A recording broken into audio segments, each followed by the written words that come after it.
जो हज़रत ने मुझसे कहा था मैं इसकी वजाहत पेश कर चुका हूँ। और ये हमारे बिल्कुल अजीज़ तरीन दोस्त भी हैं, किबला हाफिज़ हज़रत यूसुफ साबरी अल अशरफ़ी, जो बड़े हिकमत वाले हैं। आपसे मैं एक गुजारिश करना चाहता हूँ कि पूरे गुजरात के अंदर एक बड़ी मुहिम ये लेके चल रहे हैं।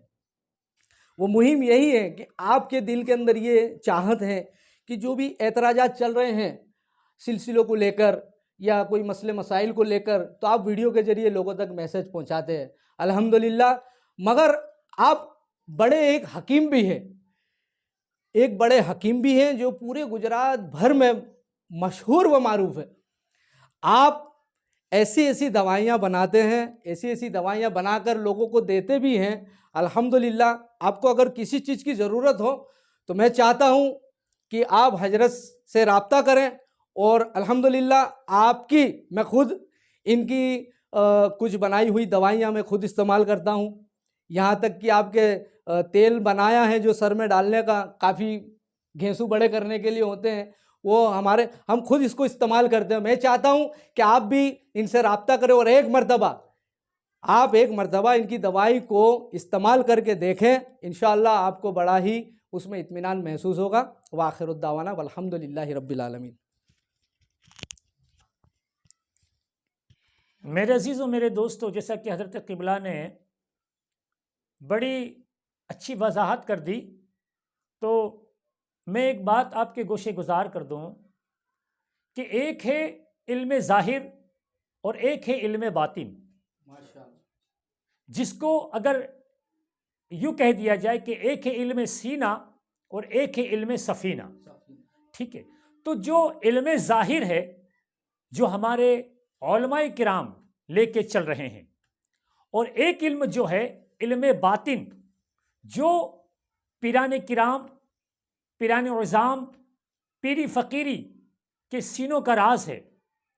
मेरे दोस्तों, इस पे काफ़ी कुछ बोला जा सकता है, जो रसूल करीम सल्लल्लाहु अलैहि वसल्लम से भी साबित है कि हज़रत गालिबन हज़रत अबू हुरैरा रज़ियल्लाहु ताला अन्हु फरमाते हैं कि अल्लाह के रसूल सल्लल्लाहु अलैहि वसल्लम से मैंने दो इल्म हासिल किए।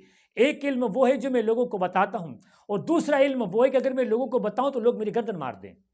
बस मेरे अजीज़ों, मैं आपको बताना ये चाहता हूँ कि हमारे उलमा जो बात बता रहे हैं, जो फतवे दे रहे हैं, वो हक है। और वो ज़ाहिरी शरीयत वाले जो हैं, जो शरीयत के पाबंद हैं, जो मुसलमान हैं, जो मोमिन हैं, उसे शरीयत का पाबंद है, उसे फतवे को मानना है। इसलिए कि हज़रत बायज़ीद बुस्तामी पर जब फतवा लगाया गया तो हज़रत जुनैद बगदादी उनके राज़ और रुमूज़ को जानते थे, लेकिन फतवा ज़ाहिरी था। उलमा ने बादशाह वक्त के पास फतवा भेज दिया आपको कत्ल करने का, तो हज़रत वक्त के बादशाह ने कहा कि इस फतवे पर जुनैद बगदादी के दस्तखत ले लें। तो हज़रत जुनैद बगदादी राज़ और रुमूज़ को जानते हुए मजबूर थे शरीयत के आगे, तो आपने शरीयत का लिबास उतारा, आपने अपनी पीरी फ़कीरी का लिबास उतारा, शरीयत का लिबास पहना और फतवे पर दस्तखत कर दी। क्यों? कि फतवा ज़ाहिर पर है। मैं बताना ये चाहता हूं मेरे दोस्तों, क्या हमें ये बात नहीं मालूम कि शादी करना सुन्नत रसूल है? क्या हमसे ज्यादा, क्या हम बदियुद्दीन जिंदा शाह मदारुल आलमीन से ज्यादा हम शरीयत के जानने वाले हैं? सुल्तान मखदूम अशरफ समनानी से ज्यादा क्या हम पीरी फ़कीरी को जानने वाले हैं, शरीयत को जानने वाले हैं? साबिर कलियर से ज्यादा क्या हम शरीयत के पाबंद और शरीयत को जानने वाले? ऐसे बेशुमार पीराने किराम मिलेंगे जिन्होंने ये सुन्नत अदा नहीं की। तो क्या ये फतवा नहीं है कि शरीयत में शादी करो? तो उन्होंने नहीं किया, तो क्या वो फतवे के कायल नहीं थे? क्या वो शरीयत की इस बात को नहीं? जी नहीं, बिल्कुल मानते थे। लेकिन याद रखो मेरे दोस्तों, इसी को कहते इल्मे सीना, इसी को कहते इल्मे बातिन। जो आवाम के समझ में ना आए, इल्मे बातिन को समझना है तो पीराने तरीक़त के महफिल में आना होगा, तब आपको ये राज़ और रुमूज़ का पता चलेगा। इसीलिए शरीयत का एक उसूल है कि भाई, शरीयत का ये एक उसूल है कि आप रसूल करीम सल्लल्लाहु अलैहि वसल्लम के बताए हुए तरीके के मुताबिक ही आप अपनी जुल्फ़े रखें, आप अपने बाल रखें।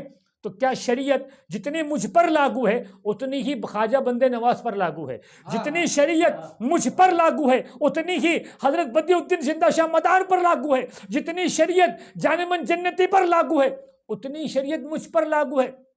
तो क्या उन्हें यह मसला नहीं मालूम था कि बाल कितने रखने हैं, जुल्फे कितने रखने? लेकिन मेरे दोस्तों, मेरे अजीजों, मुझे बताना यह है कि इल्म शरीयत यह है, इल्म जाहिर यह है कि आप रसूल के बताए हुए तरीके के मुताबिक बाल रखें, और इल्म बातिन यह है कि गेसू दराज कर दे, गेसू दराज कर दे, बंदा नवाज की तरह, बदियुद्दीन जिंदा शाह मदार की तरह, जानेमन जन्नती की तरह। मेरे अजीजों, मेरे दोस्तों, ये मसला हम सुनते आ रहे हैं कि 3 जुमा छोड़ दें। हम बचपन से सुनते आ रहे हैं कि 3 जुमा छोड़ दें इस्लाम से निकल जाए। मेरे साबिर ने कितनी जुमा छोड़ी, मेरे साबिर ने तो मेरे दोस्तों, शरीयत का मसला यही है कि नमाज के पाबंद रहें, और अगर आपने 3 जुमा छोड़ दी तो आप में शरीयत का लो लगता है। लेकिन इल्म बातिन ये कि कोई मौलवी फतवा दे सकता है साबिर कलियर को कि आपने 3 जुमा नहीं पढ़ी, जी नहीं। तो मेरे अजीजों, हमें बताना यह है कि उलमा का फतवा भी हक है, और जिंदा शाह मदार का गेसू दराज भी हक है, और बदियुद्दीन जिंदा शाह मदार का गेसू भी हक है, और ख्वाजा बंदे नवाज का गेसू भी हक है, जानेमन जन्नती का गेसू भी हक है, और निजामुद्दीन औलिया की शादी भी हक है, और मदारुल आलमीन की शादी ना करना ये भी हक है।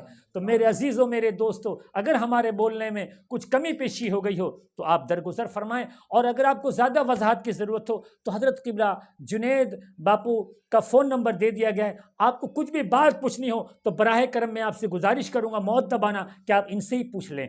अस्सलामु अलैकुम व रहमतुल्लाहि व बरकातुहू।